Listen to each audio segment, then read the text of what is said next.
ओम।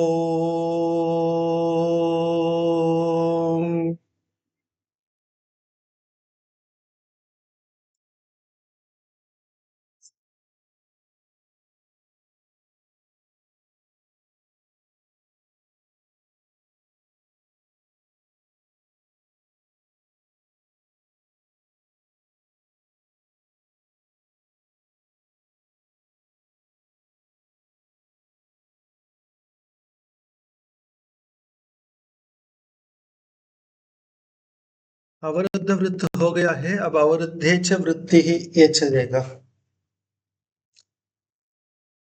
तो आगे बढ़े।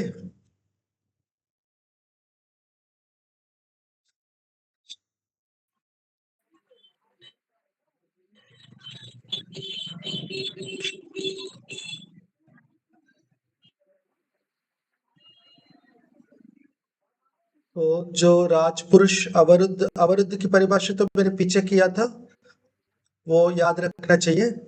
जो राजकुमार राज्य पाने के योग्य अपने आप को मानता है, वो पूरा प्रयास करने के बाद भी पिता उनको अनदेखी करके किसी अयोग्य पुत्र को राजा बनाने की चेष्टा करता है। ऐसी स्थिति में अपने अधिकार के लिए प्रयत्न करना जो करता है, उसको अवरुद्ध कहते हैं।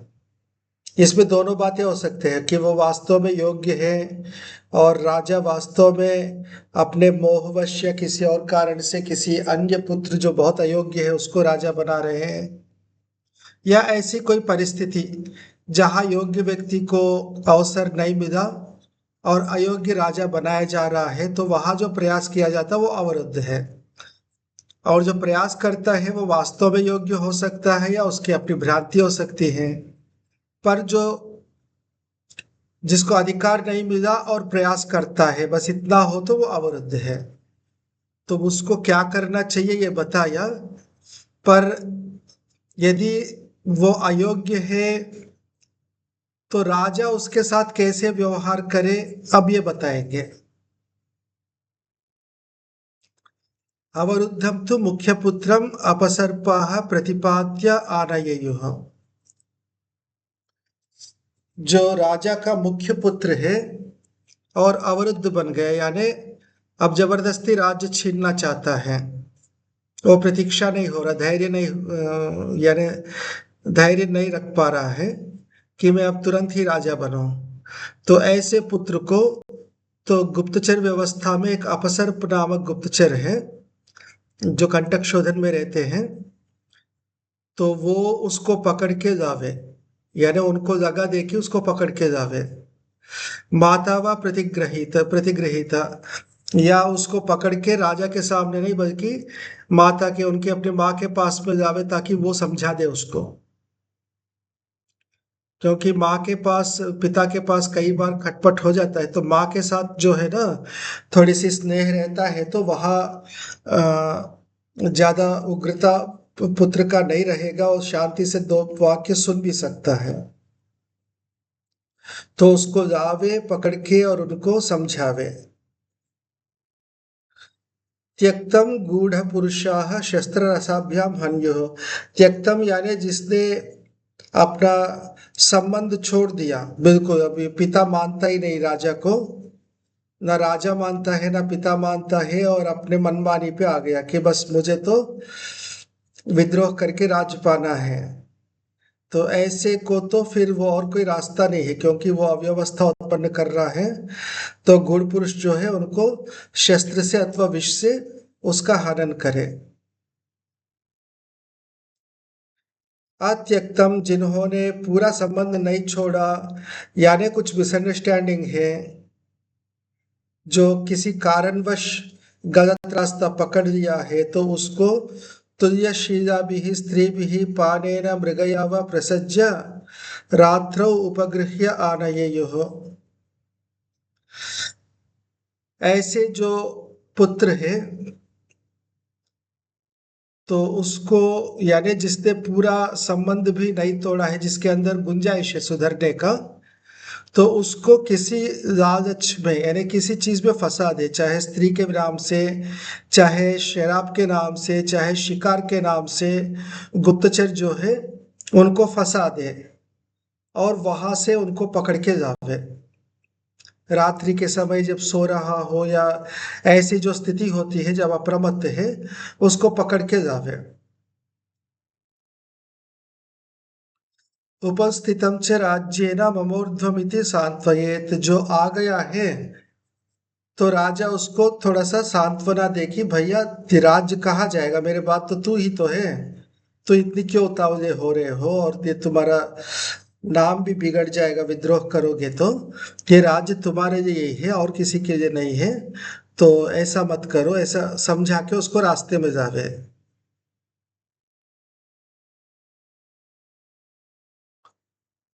एक स्थ मत संवृद्धिया देती, ज्यादा जिद करता है तो उसको कारावास में डाल दे।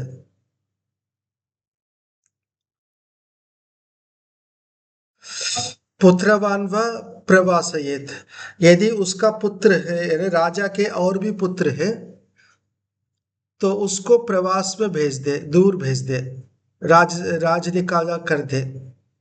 यानी परिस्थिति के आधार पर, यदि वो बहुत योग्य है और टेढ़े बुद्धि का है और आगे जाके गड़बड़ ही करता रहेगा, अव्यवस्था करता रहेगा, तो बर्बाद दे।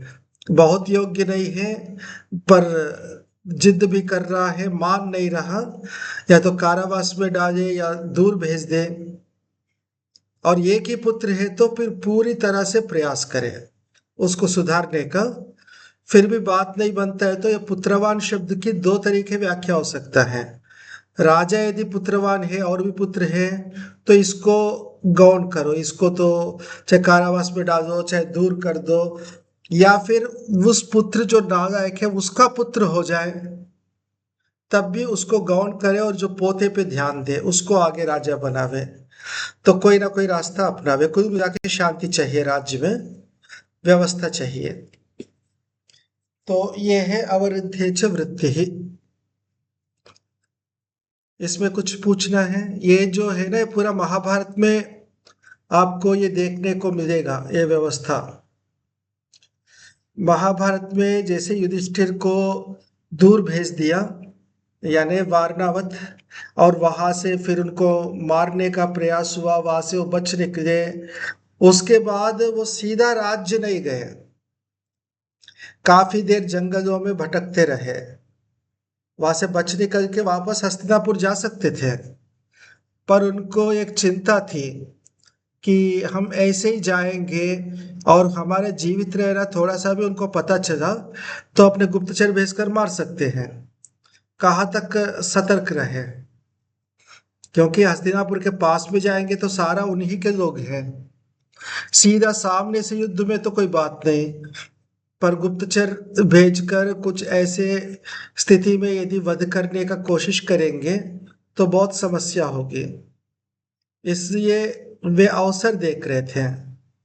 अब जब घोषणा हुई द्रौपदी स्वयंवर का, तो द्रौपदी के साथ विवाह होने के बाद उनका अपना एक अस्तित्व आ गया ने, उनका एक बहुत बड़ा सपोर्टर हो गया। पंचाल देश का जो राजा द्रुपद था वो इनके पक्ष में एक बहुत बड़ा सपोर्टर रहा। यानी अब पहले तो एक प्रकार से आवारा जैसे थे, यानी अनाथ था, उनका ना कोई पिता थे, माता जी कमजोर अपने आप में, तो उस स्थिति में उनके पक्ष में कोई नहीं था।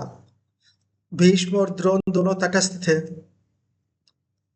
तो बाकी सारे जो अधिकारी है धृतराष्ट्र के पक्ष में ही थे तो दुर्योधन के पक्ष में थे।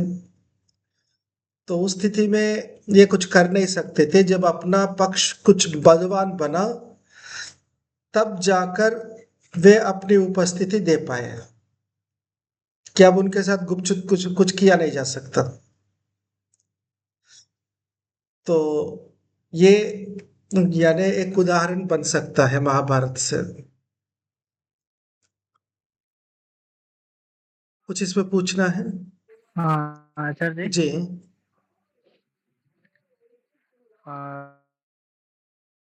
जैसे ये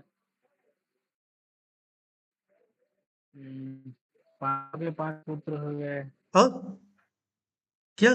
और उधर धृतराष्ट्र हैं, उसके जैसे बताया जाते 100 पुत्र थे, हाँ। तो मतलब धृतराष्ट्र और पांडु में हम्म। तो विदुर इधर पांडु क्या ये विदुर? तीनों भाई इस दृष्टि से जैसा भी अभी है में, आपकी बीच में कुछ तो बात आवाज यह है कि आती जो है, योग्य थे कुछ अब छोटे भाई उनके योग्य थे। जैसे आवाज छोटे पूरा भाई स्पष्ट पांडु नहीं है। योग्य था ना राजपद नेटवर्क की वजह से। हाँ, यानी थोड़ी सी ऊंची आवाज में और धीरे धीरे बोलिएगा। आवाज आ रही है? हाँ, आ रही है। मैंने ये कहा कि जैसे यहाँ कहा कि जो योग्य पुत्र उसे ही बनाना चाहिए हम्म। उत्तराधिकारी। हम्म।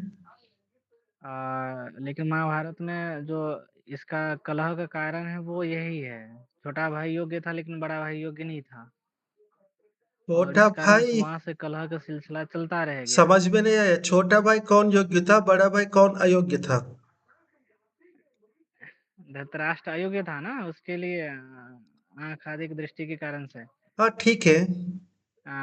और लेकिन ये जो कल ये सारे जो उपाय बताए जा रहे हैं, तो ये कलह का भी तो कारण बन सकता है आगे आने वाले समय के लिए। भले ही तत्काल उसको दबा दे, इधर भेज दे, फंसा दे, लेकिन वो प्रतिशोध की भावना तो बना ही रहेगा ना उसके अंदर में। इसलिए ये तो सारे उपाय है, मरवाने का भी उपाय है। उसकी क्षमता हम्म के ऊपर और परिस्थितियों के ऊपर है। अरे, परिस्थिति एक जैसा नहीं होता हर बार, और किसी की हम्म क्षमता ही नहीं है। उनको मार के क्या करे, क्यों? अरे, मरवाना तो अंतिम स्थिति है।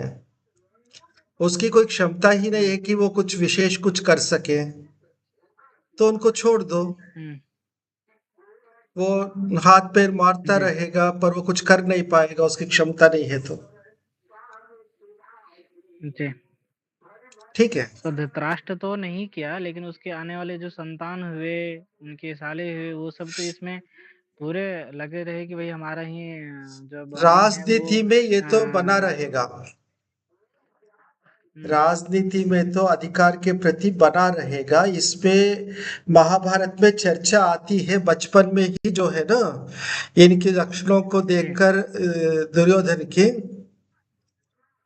वो लक्षण अच्छे नहीं है, इसको कुछ करना चाहिए, ये सब बातें हैं। फिर उसको, एक तो सबसे मुख्य समस्या धृतराष्ट्र की है। धृतराष्ट्र स्वयं जो है, राजनीति का सही सही पालन नहीं किया। और बाकी भीष्म और द्रोण जो दोनों थे, उन्होंने भी राजनीति का पालन नहीं किया। अनेक लोगों ने राजनीति को छोड़ दिया अपने अपने अहंकार या अन्य स्वार्थ के कारण। इस कारण से समस्याएं उत्पन्न हुई। एक गड़बड़ करे तो कोई बात नहीं, सबने, अनेक लोगों ने किया। इस कारण से समस्या है। और वहां भी युधिष्ठिर को राजा बना रहे थे। अब युधिष्ठिर की गलती थी कि वारणावत जाने का निर्णय किया। जाना नहीं चाहिए था, राजा बनने के बाद जाता। वो लालच में आ गया। जी वो वो जी। कमी युधिष्ठिर की थी। पहले कुछ लोगों ने उनको बहकाया कि बहुत अच्छी जगह है, जाके देखना चाहिए। जो उन लोगों के बहकाव में आके निर्णय किया, तो फिर तुरंत स्वीकार किया धृतराष्ट्र और तुरंत जाने का प्रबंध किया। तब समझ में तो आया, पर तब तक बात आगे बढ़ गई थी।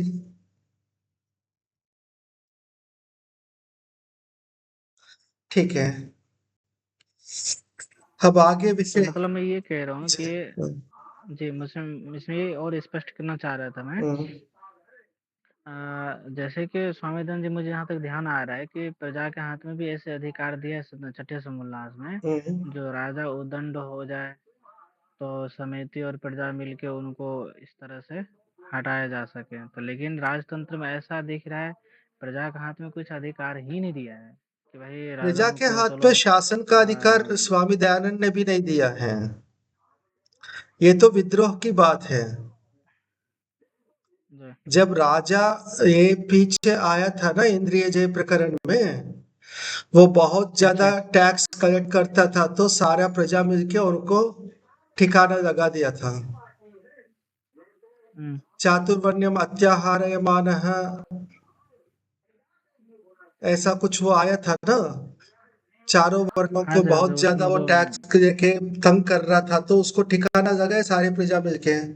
वो विद्रोह की बात है, पर प्रजा शासन नहीं करेगा,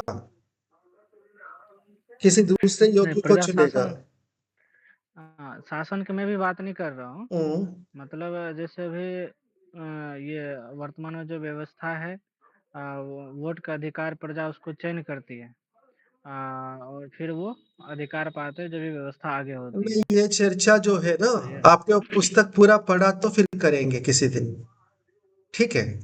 हम्म। दोनों की मैं अभी तुलना, आधा ही राजतंत्र पढ़ा और हूँ। प्रजातंत्र की तुलना जो है, मेरे पुस्तक आपने पूरा जी, पढ़ा है क्यों?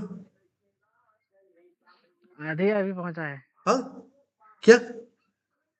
आधे आधा पढ़ा हूँ, जब अभी उसको पूरा पूरा पढ़े पढ़ेगा, तब अभी तक समय वो लगेगा विषय मत और उठाइएगा, ठीक है? ठीक है, ठीक जब है। उसको पूरा ठीक पढ़ेंगे है तो सर। एक दिन चर्चा इसी पे करेंगे, क्योंकि ये तो होनी ही जी सर, चाहिए, जी। नहीं तो फिर वो एक प्रश्न चिन्ह मन में बना रहेगा। उसको पूरा पढ़िए, ठीक है? जी जी जी, ठीक। ठीक है, आगे राज प्रणिधि, यानी राजा के द्वारा किया जाना वाला जो उनकी दिनचर्या है, उनकी पूरा उनका एक चेष्टा ही है, यानी उनको क्या करना चाहिए क्या नहीं करना चाहिए। हम्म। राजानम उत्तिष्ठन्तं, राजानम उत्तिष्ठमानम अनुत्तिष्ठन्ते भृत्याः। जब राजा खड़ा होता है तो सारे जो सेवक है वो भी खड़े होते हैं, यानी राजा एक्टिव रहता है, सक्रिय रहता है, तो सेवक भी सक्रिय रहते हैं।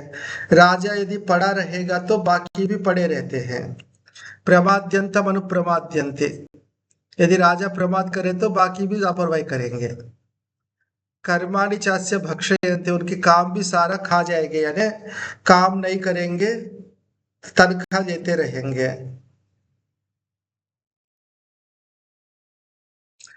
द्विषद्भिश्चाति संधीयते, यदि राजा ज्यादा लापरवाह है तो शत्रु के साथ भी मिल जाएंगे, जो राजा के जो भृत्य होंगे। तस्मात् उत्थानम आत्मनः कुर्वीत, इससे राजा सदा जागृत रहे। उत्थान शब्द यहाँ जागृत होने का है, सदा सक्रिय रहे और सदा चुस्त रहे, और क्या बोलते उसको, यानी सदा एक सजग रहे। नाडिका भी अहरष्टधा रात्रिम च विभजेत, ये नाडिका शब्द जो ज्योतिष का जो नाड़ी है वो नहीं है। जो घटी को नाड़ी कहते हैं ज्योतिष में, जो कि दिन में 60 घटियां हैं, ये वो नहीं है। ये प्रहर शब्द के लिए शायद प्रयोग किया है। दिन को और रात को 8-8 विभाग करे।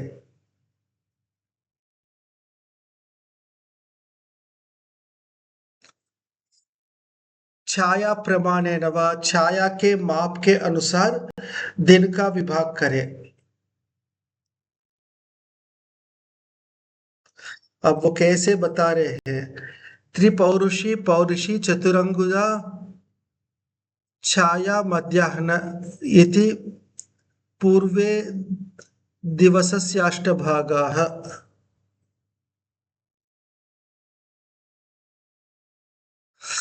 यानी एक आदमी खड़ा रहे तो छाया 3 गुना हो, तब तक दिन का एक हिस्सा, और आदमी के बराबर छाया हो दूसरा हिस्सा, 4 अंगुल छाया हो तो तीसरा, और बराबर छाया जो है ना, जो बिल्कुल आदमी के नीचे छाया हो तो मध्याह्न। इस प्रकार आधा, यानी 4 हिस्सा मध्याह्न से पहले, और बाद में इसी प्रकार 4 हिस्सा करके दिन के 8 हिस्से हैं। ये मोटी मोटी रूप में एक संकेत के रूप में बताया है। ये देश के अनुसार ये छाया की स्थिति बदल जाती है, तो ये विषय ज्योतिष का है, या केवल संकेत किया है कि छाया के आधार पर समय का विभाग किया जा सकता है, उसका एक केवल उदाहरण के रूप में प्रस्तुत किया। तो इसको इसी रूप में नहीं देना चाहिए हर जगह। तैः पश्चिमा व्याख्याता है, इसी प्रकार जो है दोपहर के बाद की जो है ना, 4 अंगुल तक एक, फिर एक पुरुष तक एक, त्रिपौरुषी तक एक और सूर्यास्त तक आगे विभाग इस प्रकार से। तो इस प्रकार कुल दिन का 16 विभाग कर दिया, दिन का 8 और रात का 8। रात को कैसे करना है ये नहीं बताया। बाकी रात के जो विभाग है नक्षत्र और ग्रहों के दर्शन को लेकर काफी सरल है। जो नक्षत्र आदि को देखना जानते हैं तो उनके लिए बहुत सरल है। अब ये पूरे 16 में से एक एक विभाग में क्या करना चाहिए बताएंगे। विभाग इसलिए किया है कि दिनचर्या इसमें व्यवस्थित हो जाए। तत्र पूर्वे दिवसस्याष्टभागे रक्षाविधानम् आयव्ययौ च शृणुयात्।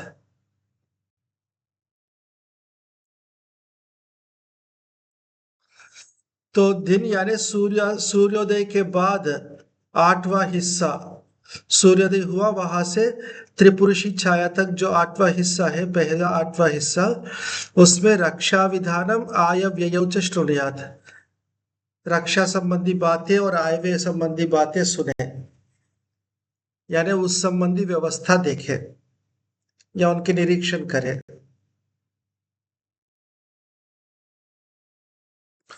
द्वितीय पौरजानपदानां कार्याणि पश्येत्, जो दूसरा आधा हिस्सा है उसमें पौरजानपदानां कार्याणि पश्येत्, अपने जो प्रजा के जो कार्य है वो ठीक से चल रहे हैं कि नहीं, उनकी सारी व्यवस्थाएं वो देख रेख करे। तृतीय स्नान भोजनम सेवेत, स्नान बहुत देर से करेंगे, यानी इसके अनुसार 9 बजे के लगभग ये स्नान और भोजन का सेवन का विधान किया जा रहा है। स्वाध्यायम च कुर्वीत, 9 से 10:30 बजे तक स्नान भोजन और स्वाध्याय करे। चतुर्थे हिरण्य प्रतिग्रहम अध्यक्षांश्च कुर्वीत, 10:30 से 12 बजे तक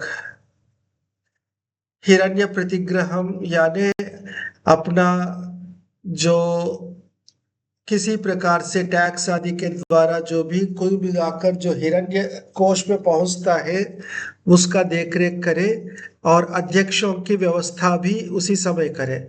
अध्यक्षों की नियुक्ति रोज तो होता नहीं है, अध्यक्षों की कार्यों की नियुक्ति, किस अध्यक्ष को क्या करना चाहिए क्या है वो सारा देखरेख वो उस समय करे। पंचमे यानी दोपहर बाद 12 बजे से 1:30 बजे तक मंत्री परिषद पत्र संप्रेषणेन मंत्रयेत, मंत्रिपरिषद के साथ मंत्रणा करना चाहिए पत्र भेजकर, यानी पत्र व्यवहार अपने मंत्रिपरिषदों के द्वारा करते हुए वो जो भी मंत्रणा है, जो भी कुछ समाचार का सूचनाओं का आदान प्रदान है वो करना चाहिए। चार गृह्य बोधनीयानि च बुध्येत, जो गुप्तचरों के द्वारा जो सूचनाएं मिलती है उनको भी अच्छे से उसी समय जानना चाहिए, दोपहर बाद। हालांकि गुप्तचर सीधा राजा के पास सामान्य रूप से नहीं आते हैं, सत्री के द्वारा ही वो सूचना आती है। षष्ठे स्वैर विहारम मंत्रम व सेवेत, छठा जो हिस्सा है यानी 1:30 बजे से 3 बजे तक दोपहर अपनी स्वेच्छा से विहार करे, अपना घूमे घामे, उस समय कुछ विशिष्ट कार्य ना रखे, अथवा मंत्र का यदि सेवन करना है यानी गुप्त योजना बैठक बुलाना है तो भी वो समय है। सप्तमे हस्त्यश्वरथायुधान पश्येत, यानी 3 से 4:30 बजे तक ये हाथी घोड़ा रथ इत्यादि जो आयुध है उन सबको देख रेख करे। सेना के जो ये विभाग है इनका परिशीलन करे कि सब ठीक है कि नहीं, या उस संबंधी अभ्यास भी। अष्टमे सेनापति सखो विक्रमम चिंतयेत, यानी 4:30 से 6 बजे तक सेनापति के साथ बैठकर विक्रम संबंधी यानी आगे कैसे क्या करना है शत्रु को लेकर वो चिंतन करें। प्रतिष्ठिते अहनि संध्याम उपासीत, सूर्यास्त हो गया है तो संध्योपासना करें। 6 बजे के बाद संध्योपासना करें। प्रथमे रात्रिभागे गूढ़ पुरुषान पश्येत। अच्छा, गूढ़ पुरुष से सीधा मिलने की भी व्यवस्था है, यानी रात को 6 से 7:30 बजे तक गूढ़ पुरुषों से जो चर्चा करनी हो, उनके समाचार या उनको जो विशेष आदेश देना हो वो देवे। द्वितीय स्नान भोजनम कुर्वीत स्वाध्यायम च, 7:30 से 9 बजे के बीच में स्नान भी करे, भोजन भी करे और स्वाध्याय भी करे।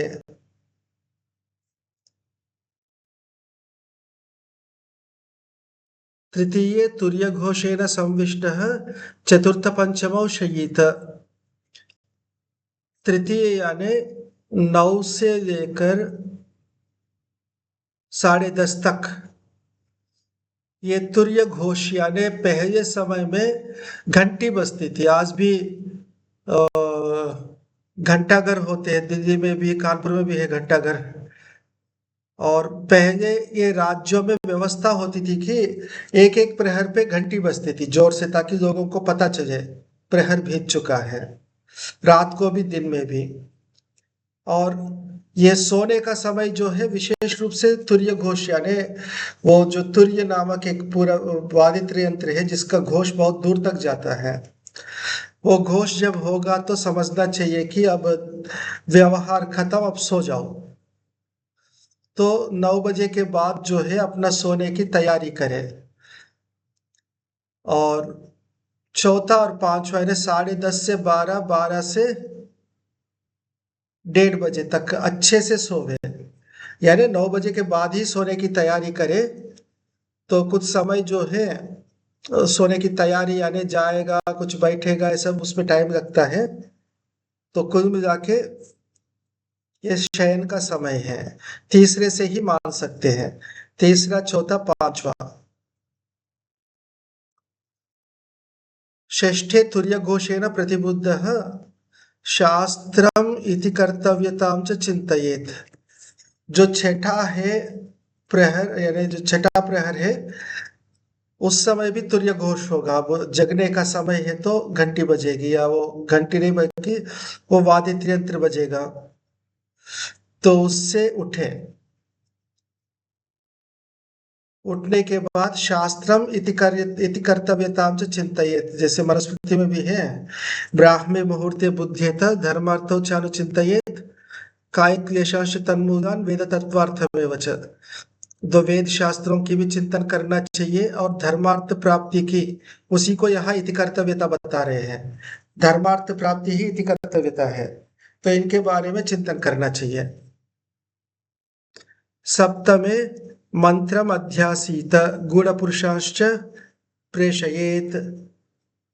सप्तम का मतलब हुआ ये सुबह 3 से 4:30 के बीच का समय है।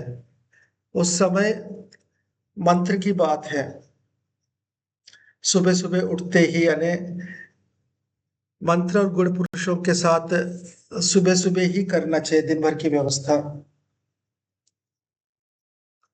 अष्टमे ऋत्विगाचार्य पुरोहित सखः स्वस्त्ययनानि प्रतिगृह्णीयात्। तो सूर्योदय से पूर्व जो है ऋत्विक और आचार्य और पुरोहित के साथ मिलकर स्वस्त्ययन जो आशीर्वाद है उनका और उनकी जो सत्संग होगा तो उसका ग्रहण करें।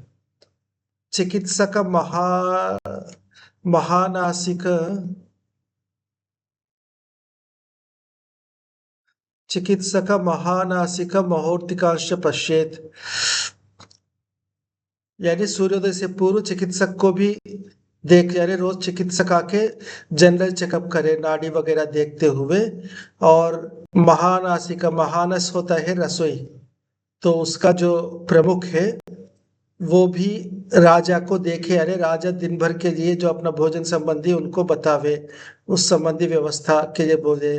और मुहूर्त की यानी जो शुभाशुभ जानने वाले लक्षणों के द्वारा, तो उनको भी देखे, यानी उनके द्वारा भी जानकारी देवे कि आगे समय कैसे होने वाला है।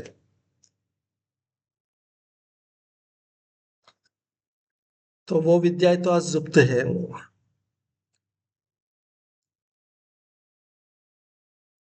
सवत्साम धेनुम वृषभम च प्रदक्षिणीकृत्य उपस्थानम गच्छेत।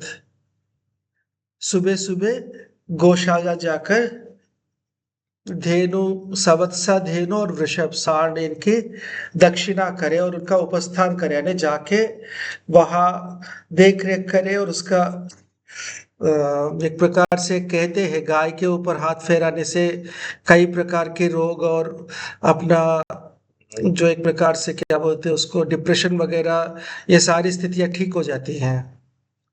और एक प्रकार से अपनी गौशाला का देख रेख भी हो जाता है। और गौ संपत्ति एक बहुत बड़ी संपत्ति मानी गई है। आत्मबलानुकूल्येन वा निशाह निशाहर भागान प्रविभज्य कार्यानि सेवेत। सामान्य रूप से ये व्यवस्था बता के कह रहे कि अपने बल के अनुकूल निशा यानी रात और दिन का जो विभाग करके कार्य करे, यानी कुल मिलाकर एक व्यवस्थित दिनचर्या बनावे। ये उदाहरण के रूप में बताया है। इसी प्रकार व्यवस्था मनुस्मृति में भी है, थोड़ा सा अंतर है, काफी कुछ इसी के आसपास वो भी चलता है। तो अपनी देश काल स्थिति के अनुसार ये बदलना पड़ेगा दिनचर्या, क्योंकि सब जगह सूर्योदय सूर्यास्त आदि का जो समय है बहुत अलग अलग रहते हैं। तो उसके अनुसार ये व्यवस्था करते हुए दिनचर्या का विधिवत पालन करें। उपस्थानगतः कार्यार्थिनां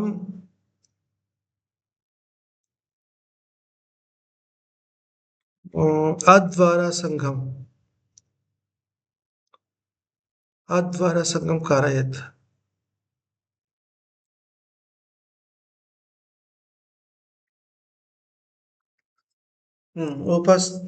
उपस्थानगतः कार्यार्थिनाम अद्वारा संगम कारयेत।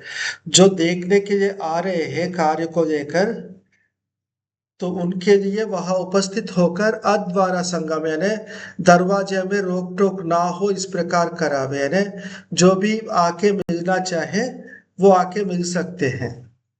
इस प्रकार वो व्यवस्था बनावे, ये नहीं कि दरवाजे पे रोक दिया तो फिर लोग मिल नहीं पाएंगे, ऐसा ना हो, लोग आके मिल सके स्थिति बनावे। दुर्दर्शो ही राजा कार्य विपर्यासम आसन्नैः कार्यते।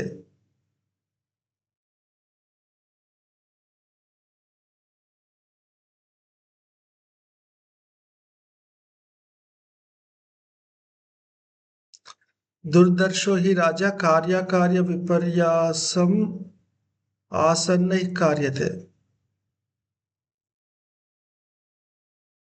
जो राजा दुर्दर्श होता है ना, प्रजा को दर्शन नहीं देता है, जो प्रजा से दूर रहता है, तो उनके निकट लोग हैं उल्टे काम करेंगे। जो कार्य यानी जो काम करने योग्य है, जो नहीं करने योग्य है, उनको उल्टा करेंगे। जो करने योग्य काम नहीं करेंगे, नहीं करने योग्य काम करेंगे। यानी बीच पे जो अधिकारी है फिर प्रजा को तंग करने लगेंगे। इससे प्रजा राजा से सीधा मिले वो स्थिति होनी चाहिए, पर सीमित समय के लिए। हाँ, ये है कि मिलने का अवसर है तो किसी को तंग कर रहे तो सूचना तो मिल ही जाएगी। तेन प्रकृति कोपम अरिवशम व गच्छेत। यदि अपने अधिकारी उल्टे काम करने लगेंगे तो प्रजा जो है वो गुस्सा करेंगे और राजा जो है शत्रु के वश में चला जाएगा। यदि प्रजा राजा के विपरीत हो जाए तो राजा स्वयं शत्रु के वश में चला जाएगा। इसलिए प्रजा के लिए राजा दुर्दर्श ना रहे, यानी दर्शन सुगम होना चाहिए। राजा का दर्शन प्रजा के लिए, प्रजा के साथ घुल मिलता रहना चाहिए।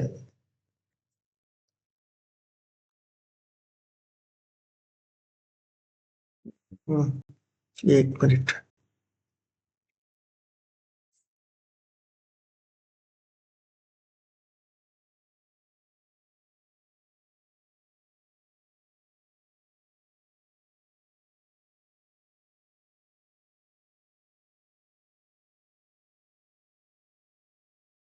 तस्मात् देवता श्रमण पाषण्ड श्रोत्रिय पशु पुण्यस्थानानां बालवृद्ध व्याधित व्यसनजन्याथानां स्त्रीणां च क्रमेण कार्याणि पश्येत्। इससे राजा जो है देवता श्रवण पाषंड श्रोत्रिय पशु पुण्य स्थानानाम इनके जो स्थान है यानी जो सन्यासियों के आश्रम है, मंदिर है, यज्ञशालाएं है, जो सार्वजनिक स्थान है, जो विद्वान है, वेद पाठ्य विद्वान है, और गौशाला अश्वशाला इत्यादि है, और जो गुरुकुल है, पुण्य स्थान, इन सब का देखरेख नियमित रूप से करें। इसके अतिरिक्त जो बच्चे हैं, वृद्ध है, रोगी है, व्यसनी है, अनाथ है, स्त्री है, इनके भी कार्यों को क्रम से देखें। यानी इस प्रकार के किसी के भी काम रुकने ना दे। कार्य गौरवाद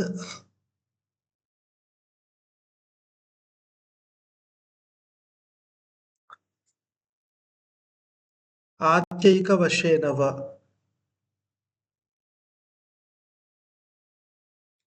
यानी कार्य बहुत ज्यादा होने पर ये जो क्रम बताया है, इस क्रम से महत्व दे कार्य देखने का। बाकी कार्य जो क्रम में बाद में है वो अधिकारियों के ऊपर छोड़ दे। प्रत्यक्ष जो है जितना समय है उस समय के अनुसार जो ये क्रम बताया, इसी क्रम के अनुसार महत्व दे कार्य देखने के विषय में।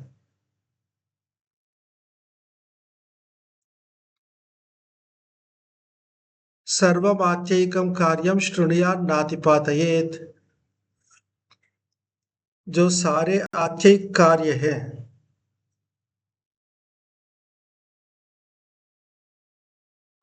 आत्ययिक यानी जो आवश्यक कार्य है वो सारे सुने, यानी टाले नहीं।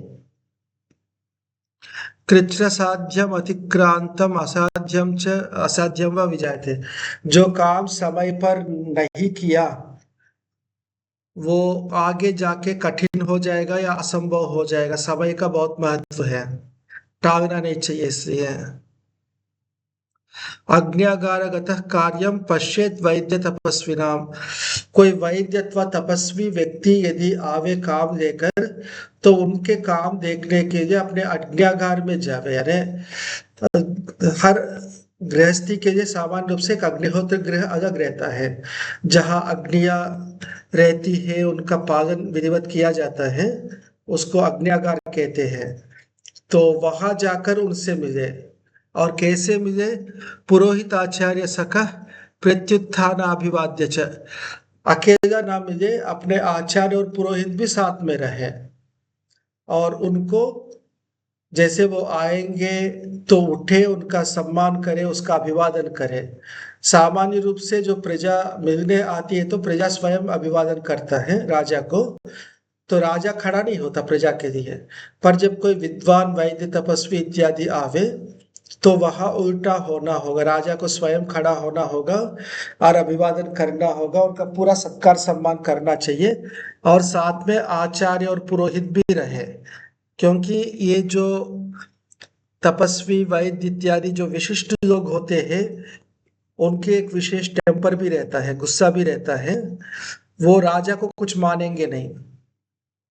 विद्वान जो है राजा को ज्यादा महत्व नहीं देते हैं, तो इसलिए कुछ ताल में कई बार ना बने ये भी हो सकता है, पर पुरोहित और आचार्य रहे उनको तो सम्मान देना ही पड़ेगा। तो वहां बराबरी रहेगी तो व्यवहार में सरलता रहेगी। तपस्वी नाम तो कार्याणि त्रैविध्य सह कारयेत, जो सर जी विद्वान आज तो उल्टा हो रहा है ना, इसके जी विपरीत। मैं कह रहा आज तो उल्टा हो रहा है ना। भी, हाँ ठीक है। तपस्वी नाम तो कार्याणि त्रैविध्य सह कारयेत, जो विद्वान तपस्वियों का काम स्वयं ना करे, विद्वानों के द्वारा ही करावे। माया योग विधान चैव न स्वयं कोपकारणात्, इसी प्रकार जो माया योग इत्यादि जानते हैं, यानी कुछ क्या बोलते हैं, शिल्प आदि में जो एक्सपर्ट्स होते हैं, उनके भी कुछ काम हो तो स्वयं ना लगे उसमें, उन विद्याओं को जानने वाले जो राजा के पास है उनके द्वारा करावे कि कुछ गड़बड़ हो तो सीधा वो राजा के ऊपर गुस्सा ना कर सके, वो उनसे तो बच के रहे, काम करावे पर उस प्रकार के व्यक्तियों के द्वारा। राज्यो ही व्रतमुत्थानम यज्ञ कार्यानुशासनम, राजा का व्रत ही उत्थान है, जागरण है, हर समय जागृत रहना। कार्यानुशासन ही यज्ञ है, सब लोगों को अपने अपने काम पे लगा के रखना। दक्षिणावृत्ति साम्यं च दीक्षितस्याभिषेचनम्।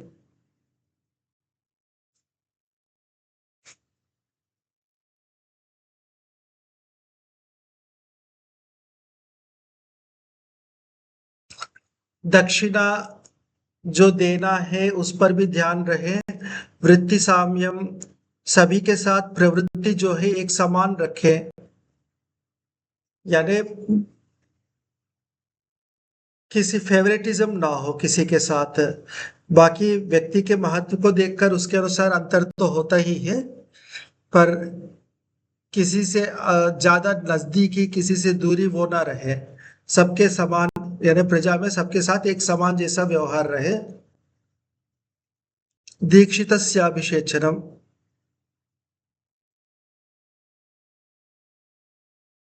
ये दीक्षित का अभिषेचन यानी अवभृत स्नान की बात है, यानी समय समय पर अपने कर्मकांड का भी अनुष्ठान करें। प्रजा सुखे सुखम राज्य प्रजानां च हिते हितम, प्रजा सुखी है तो राजा सुखी है, प्रजा का हित है तो राजा का हित है। मानात्म प्रियम हितम राजा प्रजानां तो प्रियम हितम, अपना प्रिय राजा के लिए हित नहीं माना जाएगा, यानी राजा की अपनी अनुकूलता सब कुछ है तो वो हित नहीं है, प्रजा की सब कुछ सही है वो हित है राजा का। तस्मा नित्योत्थितो राजा कुर्याद अर्थानुशासनम, इससे राजा हर समय जागरूक रह के सारे प्रजा के अर्थ का अनुशासन करे, यानी सारे प्रजा अर्थ के साथ युक्त हो, सारे संपन्न रहे, अपने आवश्यक सब साधन प्रजा के पास हो, इस प्रकार करे। अर्थस्य मूलम उत्थानम अनर्थस्य विपर्ययः, अर्थ का आधार ही उत्थान जागरूकता है, और अनर्थ का आधार प्रमाद है, यदि प्रमादी है तो अनर्थ होगा, जागरूक है तो अर्थ प्राप्त होगा। अनुत्थाने ध्रुवो नाशः प्राप्तस्यानागतस्य च, यदि राजा अनुत्थान यानी प्रमादी है, जागरूक नहीं है, तो नाश तो पक्का है, नाश होगा, जो प्राप्त हो चुका उसका भी, जो प्राप्त होने वाला उसका भी, यानी जो प्राप्त नहीं है अभी आने वाला है, कुछ साधन मिलने वाले हैं वो भी नहीं मिलेंगे, जो मिल चुके हैं अपने पास है वो भी नष्ट हो जाएंगे। प्राप्यते फलम उत्थानात् लभते चार्थ संपदम, उत्थान यानी जागरूक होने पर फल प्राप्त होगा, अर्थ की संपत्ति भी प्राप्त होगी, इससे उत्थान सबसे ज्यादा महत्वपूर्ण है। तो हर समय जागरूक रहे, दिनचर्या सुबद्ध हो, और सभी प्रजा के और विशेषकर जो तपस्वी विद्वान आदि के कार्यों को ठीक से देख रेख करे, तो ये राजा के अपने कर्तव्य है। हाँ जी, आप पूछिए कुछ। आजकल तो विपरीत है वो बात है बिल्कुल पक्का, इससे नाश ही है सब जगह। जी। तो ये जैसे कभी भी अपने वैदिक परंपरा में जो अच्छे तपस्वी विद्वान आपकी होते हैं, आवाज कम है, थोड़ा सा ऊंचा रखिएगा। आवाज आ रही है अब? आ रही कम है, थोड़ा सा और पास में से बोलिए माइक के।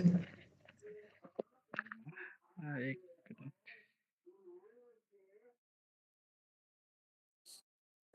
अब आ रही है सर जी? हाँ अब आ रही है। जी। मैंने ये कहा कि जैसे अभी अभी जो प्राचीन परंपरा से गुरु वापस बहुत कम सभी हो लोग गया। होते हैं जो मतलब ज्ञान के स्तर पे जो, जी, वापस बहुत कम हो गया। नेटवर्क यहाँ बहुत कम है सर, इसलिए सर नहीं, हो सकता आप है दिक्कत बीच हो में रही हो। तेज फ़ोन हो करके रहा पूछ है, लो थोड़ी मैंने। देर में फिर कम हो रहा है। आप अपनी ध्वनि एक समान रखिएगा, बाद में अच्छा, शुरू तेज से करके बाद में धीमे कर देते हैं। अच्छा। अभी आ रही है? आ रही है। मैं ये पूछ रहा था कि अभी भी जो तपस्वी आचार्य गुरु लोग प्राचीन परंपरा से होते हैं, हम्म। तो कुछ देखने में मिलता है कि वो अभी भी भाव उतना नहीं देते हैं सरकार सबको।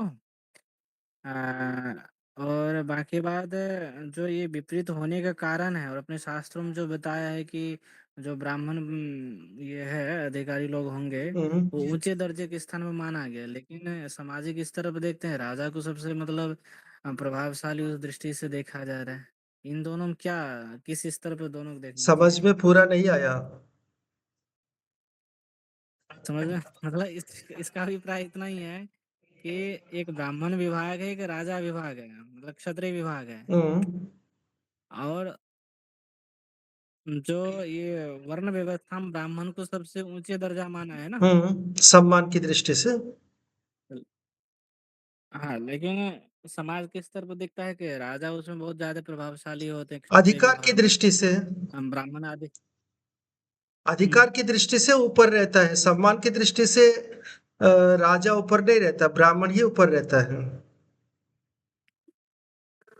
जी। आम समाज भी ब्राह्मण की कभी अवहेलना नहीं करती है। जी।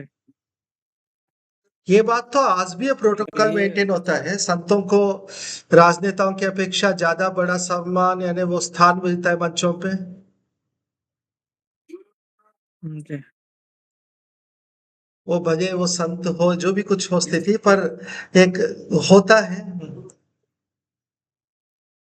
ये इसमें ये कर्तव्यता मानना चाहिए या मतलब विधान मानना चाहिए ऐसा?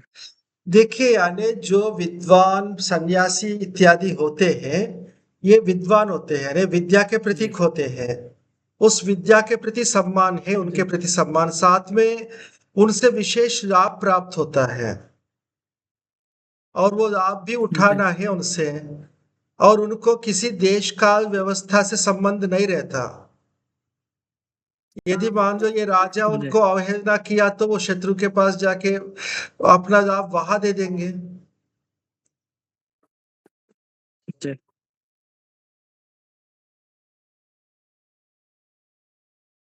जी। जी, हो गया। ठीक है। तो ठीक है, तो राजा के कर्तव्य हो गए। ये लगभग धीरे धीरे बिना आधिकारिक समाप्ति की तरफ जा रहा है, थोड़ा बहुत बाकी है। ठीक है, ओंकार करेंगे। हो।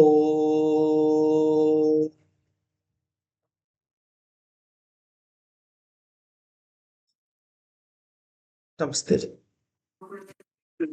जी। आ जाओ।